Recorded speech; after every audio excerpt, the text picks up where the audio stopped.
来看这嘉义溪口乡的武术呢，已经有130多档的历史啊。这几档来是因为这社会少子化，也有人口老化，所以传统武术煞愈来愈稀微。这溪口国小呢是来成立社团，邀请到在地武馆来教，希望让这学生囡仔会当练捌这项传统武术。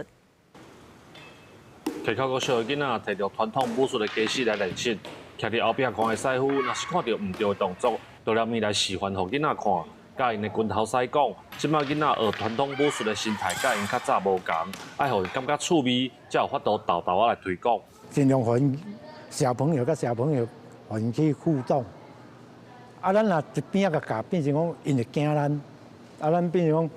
就我拢尽量讲互小朋友甲小朋友，互因去互动啊来，安尼因才会产生迄个兴趣出来。乡公所伫2021年的时阵，捌去过一出记录在地武馆的纪录片，为着要保存在地武术的文化，乡公所就邀请武馆甲溪口国小来合作，成立武术社团，请向来武馆的拳头师来教囡仔传统武术。咱成立武术社团了后，咱一寡学活动，有当时啊表演，就会使请囡仔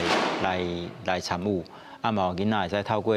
安尼物件来认识咱传统的这武术的文化。乡公所表示，乡内因为少子化甲人口老化的状况，乡内武馆拢拄着传承的问题，希望透过学校的资源，能替在地武馆找到发展的机会，嘛互溪口发展130多档的武术历史，会当继续来传承。记者林慧婷，嘉义报道。